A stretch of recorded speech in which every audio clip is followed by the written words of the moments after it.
Hey there, gang. Welcome back to Papa's Model Workshop. I'm Papa. This is my workshop.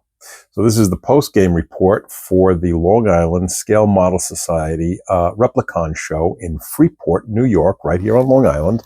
And it was a really great show. I had a really good time. A little bit of everything there.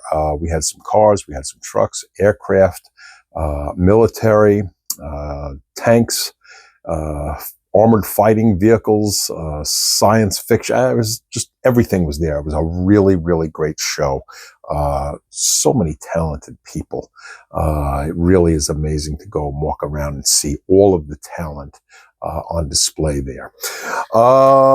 So I'll tell you what, let me show you my sponsor real quick. We'll get this out of the way, all right?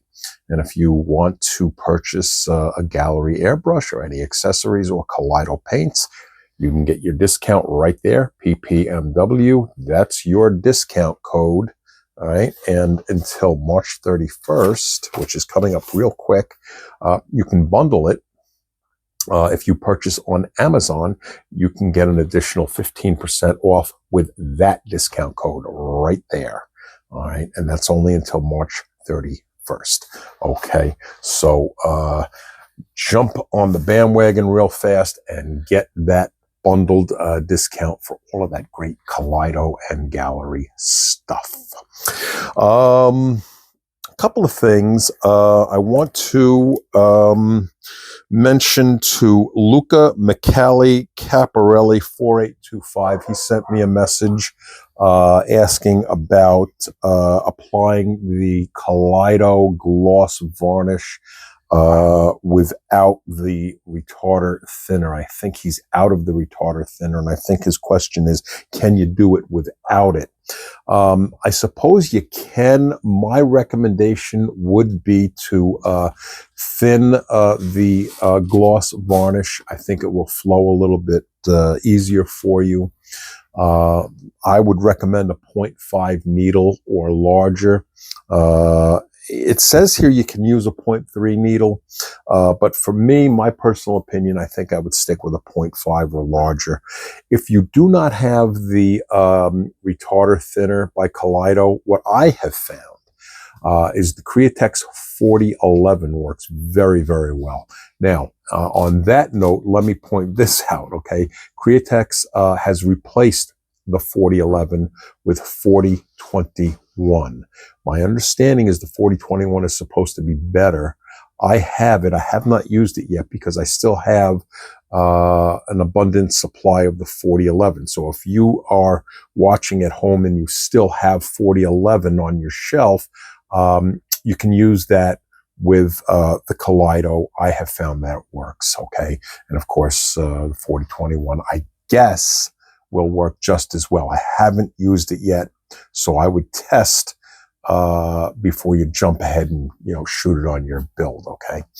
And also it says here that the retarder thinner actually enhances the shine, okay? My friend John Zabrowski ran into me at the show yesterday, and I want to thank him for coming over to say hello to me. In fact, I want to thank everybody. I mean, I had so many people that came over to say hello, and I can't mention everybody because there were just so many, but thank you to everybody that came over to say hello to me. I really appreciate it. And I do want to mention my friend Luis Figueroa. He traveled all the way from Rhode Island. I'm sure he didn't travel all that way just to see me, but you know, it was good that he came to the show. And I was able to meet his lovely wife and his granddaughter. He's got a wonderful family. So Luis Figueroa, thanks so much for coming all that way and for coming over to say hello to me while you were at the show. I really enjoyed speaking with you and your family. Getting back to John Zabrowski, he gave me this. You know what this is? This is spill-proof. Put this out here. Okay, you put your little jar of paint in there, and it helps to prevent dunderheads like me from knocking your paint over and spilling it, which I have done.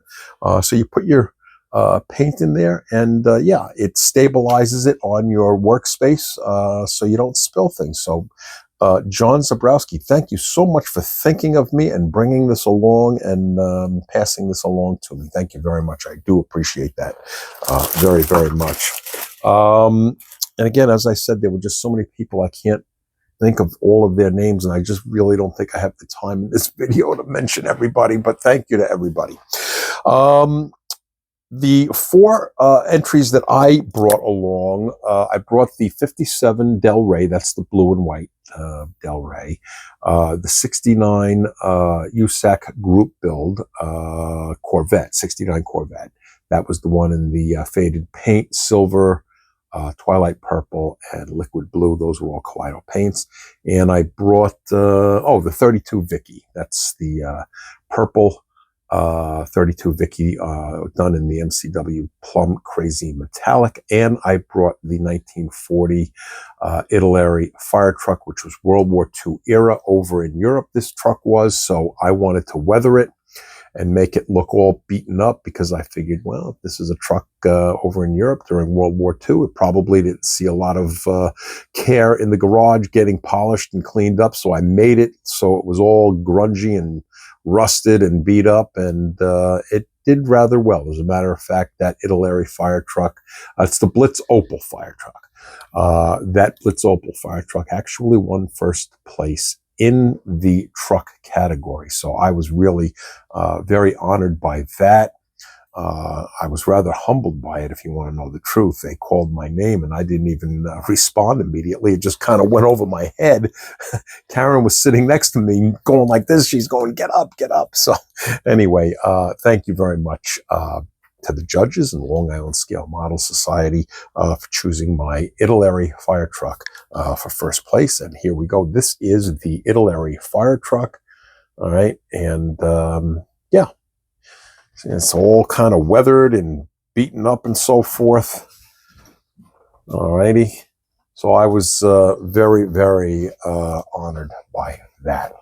All right. So I'll tell you what. Let's head back to the workshop, and I will show you what I picked up at. Okay, so here we are at the paint bench. I just have a little bit more room here to spread all of this out. These are the kits that I picked up yesterday. I have a monogram, 65 Corvette, 1/24th scale, very cool. Custom Model A pickup. I think this is an AMT. No, it's actually a Revel kit. It's a Revel kit, and I'm guessing that's in 1/25th scale, if it's a Revel kit, right? There it is, 1/25th scale. And this is the one that I really think is very cool, the Chevy Impala. This one's the AMT kit. I knew I had one AMT kit in there. But how cool is this? Okay. Yeah, I'm looking forward to getting all of that put together. Let me quickly flip over here. This is where we are with the tank. Hang on a second. Okay, here's our tank. All right, and yeah, that's a work in progress. Haven't really touched this in a couple of days. I was getting ready for the Replicon show. And by the way, I want to send a shout out to my friend Steve Chernow. He came down to the show, and he lives on Long Island, and I was really, really surprised to see him there. And I'm glad that he did come. So thank you, Steve, for taking the time out of your busy life to come down to the show. He is going to be building a 57 T-Bird, AMT 57 T-Bird, and it's going to be his very first kit. So let's cheer Steve Chernow on to get that kit started. And who knows, maybe the next show here on Long Island, which is going to be the Long Island Auto Replica Society show. That's going to be in November. I'll show you the flyer for that, and maybe he'll have that car ready for that show, and he'll have it on the table. Wouldn't that be cool? So Steve Chernow, thanks so much for coming down. Good luck with that T-Bird. And as I said, that's going to be his first build. So Steve, if you have any questions or anything like that, feel free to call me, okay? Let's go over and take a look at that 1910 London Taxi that I'm working on. Okay, hang on. Okay, so here is our 1910 London Taxi. All right, this is an ICM kit right there. Pretty sure this is a 1/24th scale.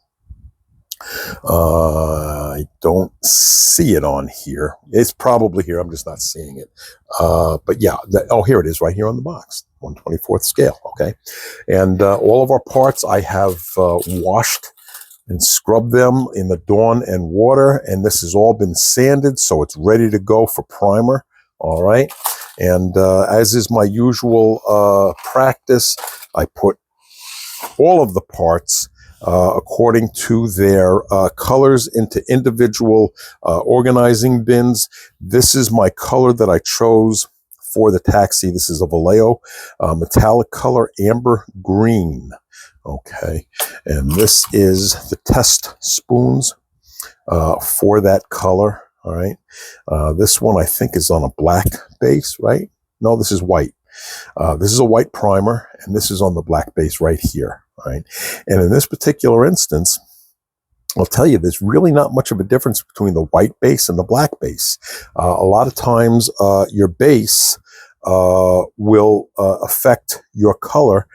In this particular instance, it really doesn't seem to be. So I guess I could go with either white or black as my base. But anyway, this is going to be the color for that 1910 London taxi. I did my research on this, and I did find a number of variations for this. What did I do with the, here we go, right underneath here. Hang on. There are a number of variations here. I saw this taxi in red. I saw it in blue, but the predominant color for this seemed to be green. And I really think that I like this green with the gold trim. So I think that's what I'm going to go with. And as I just showed you, I think that's going to look really very nice. All right. I haven't made up my mind on this yet, but I may go with the gold bare metal foil for this. Okay. So yeah, that's what I'm thinking of doing. All right. Let me show you very quickly. This is the T-Bird my friend Steve Chernow is going to build as his very first kit. That's really a very cool car, isn't it? And yeah, there we go. So let's cheer on my friend Steve Chernow to get this 57 T-Bird started. And who knows, maybe he'll have that on the table for the next show here on Long Island, which is in November. In fact, let me grab that flyer. Hang on. Okay, so this is the next show on Long Island. Okay, the Long Island Auto Replica Society show will be on November 14th. Okay, same location, Freeport Rec Center, right off of Merrick Road in Freeport. So I'm giving you lots and lots of notice to put this on your calendar and be there.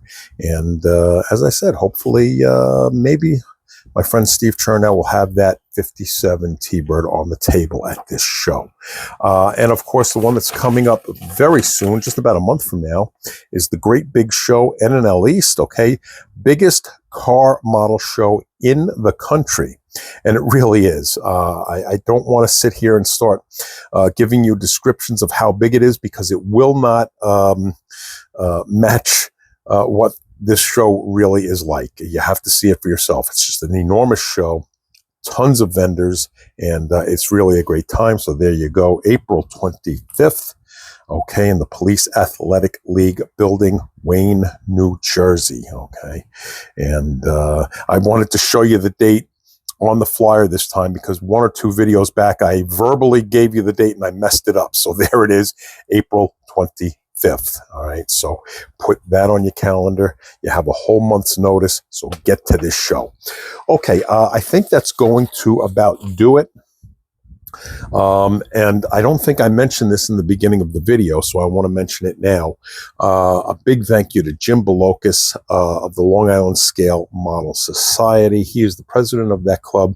He and his crew put on an outstanding show. They worked real hard. So thank you, Jim Belokis and the crew of Long Island Scale Model Society. Really great show. Looking forward to next year's show. Okay, so I guess that's going to do it for this video. I'm going to get to work on this 1910 taxi today, and maybe even get a little bit of work in on the tank, which I had, somebody sent me a message recently And he told me, well, it's really not a tank. It's a infantry fighting vehicle. It's not a tank. So I appreciate that clarification. I am feeling my way along with this infantry fighting vehicle. I'm not a military builder, so this is new ground for me, and I'm kind of feeling my way along with this. So anyway, I might do a little bit of work on that, and I'm also it's still here. Hang on, I'm going to grab this real fast, and I'm going to show this to you. Okay, we're still working on this Peterbilt wrecker. Okay, that's been sitting on the side. Gee, it must be a good year or so now that this has been sitting on the side. I keep running into missing parts on this thing, and I'll tell you the truth. The radiator for this is missing. And that's kind of why I set it aside again. I mean, there's just so many things that are missing in this kit. I actually made this. You see this thing here where these two drive shafts come together? That right there. All right. I called it a junction box, but somebody gave me the proper name. They told me this is called a hanger bearing, and that was missing. So this is here because I actually fabricated this out of polystyrene, evergreen polystyrene, and I made that from scratch. And that's just the way this thing has been going. And I guess that's why I got a little frustrated with this, because there's just so much that's missing out of here. However, I will persevere. I will get this done eventually. So it's still on the side, waiting for me to get to it. And I'm going to show you something else really very quickly, and then I'm going to let you go. These are some of the knapsacks and utility bags. Now, I'm sure for you military folks out there who build, I'm sure these have a proper name. All right, but again, this is kind of my first foray into this, so I'm not up on all of the terminology and so forth. But the thing that I wanted to point out to you was this. What I used in here, where all of the folds are and so forth, okay, I darkened that with panel liner. All right, so you don't have to just necessarily use your panel liner on door panels or trunks or whatnot. See, this is all done in panel liner. Look at the difference between this one, which has not been touched, and this one. Okay. And that was all done in panel liner to bring out all of those, folds and the shadowed areas and so forth. So, okay. So with that, I'm going to let you go. And because I did promise that I wasn't going to dwell on that tank or infantry fighting vehicle, as it was referred to by me. So if you want to see highlights of the Replicon show, and if you're watching this on the Facebook side, jump over to my YouTube channel, Papa's Model Workshop on YouTube, and you can take a look at the show highlights there. I did not upload the show to Facebook as of this morning anyway. I might upload it later on down the line. And if you go over there to YouTube, make sure you hit the subscribe button. That really does help me. It's not something that I just simply throw out on the table. It really is something that substantially helps. So please hit the subscribe button if you have not subscribed to the channel. Okay. And with that, I am going to this time wind up this video. So thanks again for being here, and I will see all of you in the next video.